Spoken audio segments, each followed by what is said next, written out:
Hello दोस्तों, मैं परबत सिंह राणावत एक बार फिर आपके सामने ऑनलाइन क्लासेस में गुजर प्रतिहार से संबंधित प्रश्नों को लेकर आ रहा हूं।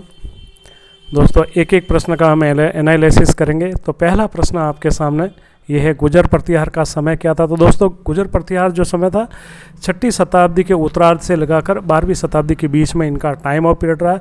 तो इसमें जो ऑप्शन सही हो जाएगा वो स, यानी कि 7 से 12वीं शताब्दी के बीच में। दोस्तों, दूसरा प्रश्न है दोस्तों, गुजर शब्द का सर्वप्रथम उल्लेख किस अभिलेख में हुआ। तो दोस्तों, गुजर शब्द का सर्वप्रथम उल्लेख, जैसा कि मैंने पूर्व में भी आपको बताया था, ऐहोल अभिलेख में।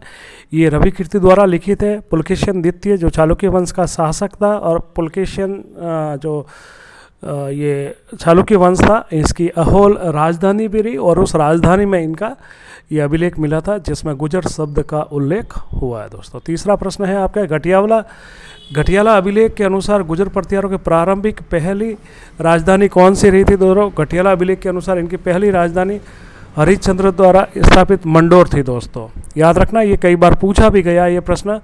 चौथा प्रश्न है दोस्तों, गुजर प्रतिहारों का आदि पुरुष, मूल पुरुष या संस्थापक या इसे गुरु भी कहा जाता है, ये था दोस्तों हरिश्चंद्र, पहला शासक जिसने इस वंश की स्थापना की थी। पांचवा प्रश्न है दोस्तों आपके सामने, गुजर शब्द का उल्लेख किन किन शिलालेख, जैसा कि आपको ऐहोल अभिलेख से तो संबंधित है, तो ऐहोल के साथ रुकना राधनपुर भी हो गया, नीलकुंड, करड़ा और देवली, यानी ऑप्शन ब और स, यानी कि ऐहोल अभिलेख, राधनपुर अभिलेख, नीलकुंड, करड़ा और देवली। इसमें आप एक ट्रिक्स याद रखना, ऐहोल वैसे ही याद रखना, देक रानी। दोस्तों, देक रानी, दे यानी देवली, क यानी करड़ा, रा यानी राधनपुर, और नी यानी नीलकुंड। दोस्तों, ये ऐहोल के अतिरिक्त आप याद रखें।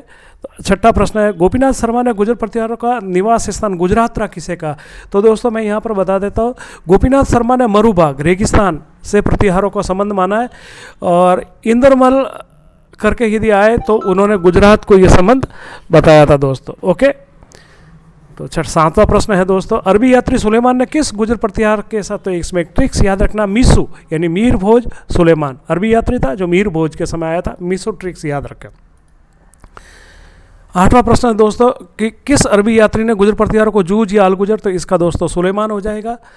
9वां प्रश्न है दोस्तों आपके सामने कि अरबी यात्री अल मसूदी ने किस गुजर प्रतिहार के समय भारत की यात्री, तो 2 प्रतिहार शासकों के समय 2 यात्री आए थे, एक सुलेमान एक अल मसूदी। अल मसूदी आया था वह महिपाल के समय। ट्रिक्स याद रखना, मीसू मल, मीर भोज, सुलेमान, मल यानी महिपाल, और अल यानी मसूदी। किस अरबी यात्री ने गुजर प्रतिहारों को बोहरा कहा था दोस्तों, तो बोहरा शब्द कहने वाला व्यक्ति अल मसूदी था। दोस्तों, कौन था? अल मसूदी। और जूझ या अल गुजर का पूछे तो सुलेमान था। दोस्तों, 12वां प्रश्न, भगवान लाल इंद्र जी ने गुजर शब्द का प्रयोग, जैसा कि मैंने पूर्व में भी कहा था कि ये जो भगवान लाल इंद्र जी है, इन्होंने गुजर पर शब्द का संबंध गुजरात से माना, तो इसमें गुजरात याद रखें आप अच्छी तरह से। 12वां प्रश्न है, गुजर शब्द का अर्थ, जैसा कि मैंने कहा है, स्थान से हो जाएगा। और अगला प्रश्न 13वां, जिसमें प्रतिहार शब्द का उल्लेख है दोस्तों, वह जाति से हो जाएगा। ओके। 14वां प्रश्न दोस्तों है घटियाला अभिलेख का संबंध। घटियाला अभिलेख जो मिला वो जोधपुर में मिला, जोधपुर के मंडोर नामक स्थान पर। 15वां प्रश्न, घटियाला अभिलेख की भाषा कौन सी है, तो दोस्तों संस्कृत इसकी भाषा है, अच्छे से याद रखना आप, ये प्रश्न पूर्व में पूछा गया। घटियाला अभिलेख ने किस शासक ने लिखवाया था, कुकुक प्रथम ने 861 ईस्वी पूर्व में लिखाया था, और एक श्लोक इस घटियाला अभिलेख ने इसमें स्वयं ने भी लिखा था। 17वां प्रश्न दोस्तों आपके सामने है, उदोतन सूरी द्वारा लिखित पुस्तक ये कोवलेमाला है, जिसमें अपने मारवाड़ी भाषा का भी उल्लेख है, और चित्तौड़ दुर्ग के निर्माता चित्रांग मौर्य का भी उल्लेख है दोस्तों, और जालोर दुर्ग में लिखी गई थी, और वत्सराज के समय जोधपुर में विजय स्तंभ का उल्लेख दोस्तों कुकुक प्रथम द्वारा लिखित है ये। ओके। 19वां प्रश्न दोस्तों, त्रिराष्ट्र संघर्ष किस शासक के समय प्रारंभ हुआ था, ये वत्सराज के समय प्रारंभ हुआ था और मीर भोज के समय समाप्त हुआ था, 200 वर्ष तक चला था। त्रिराष्ट्र संघर्ष में कौन सा वंश सम्मिलित, तो त्रिराष्ट्र संघर्ष में दोस्तों पाल प्रतिहार और राष्ट्रकूट थे, इसमें परमार नहीं थे दोस्तों। ओके, ध्यान रखना अभी अच्छे से, प्रश्न कई बार पूछा गया। त्रिराष्ट्र संघर्ष में विजय की, तो अंतिम रूप से विजय प्रतिहार शासकों की हुई थी दोस्तों। अगला प्रश्न दोस्तों है, भारतीय इतिहास में पहली बार किस शासक ने पूर्व से उत्तर की ओर, तो दोस्तों इसमें धर्मपाल याद रखना, जिसे उत्तर पथ का स्वामी भी कहा जाता है। 23वां, भारत के इतिहास में दक्षिण से उत्तर की ओर आक्रमण करने वाला पहला शासक कौन सा था जिसने उत्तर भारत के जीत के बाद पहली बार अपने ध्वज में गंगा यमुना बिल्कुल दोस्तों ये हो जाएगा ध्रुव। राष्ट्र को शासक ध्रुव जो कृष्णा प्रदेश के बीच का था और गंगा और यमुना के बीच का जीता था, इसलिए इसने अपने ध्वज में गंगा और यमुना को प्रतीक चिन्ह के रूप में दर्शाया था। किस प्रतिहार शासक के समय उदयतन सूर्य व जिनसेन, तो वत्सराज दोस्तों इसका सही आंसर हो जाएगा।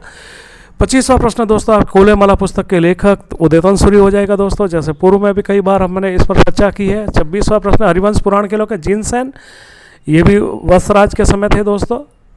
मारवाड़ी भाषा का उल्लेख और चित्तौड़ दुर्ग का निर्माता, जैसे पूर्व में हम बात कर चुके हैं, इस प्रश्न का उत्तर सही हो जाएगा कुवलयमाला। ओके दोस्तों।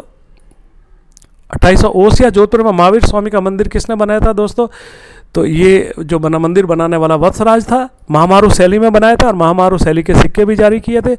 महावीर स्वामी का मंदिर किस शैल, बिल्कुल अगला प्रश्न महामारू शैली, जैसा कि मैंने पूर्व में ही उल्लेख कर दिया था।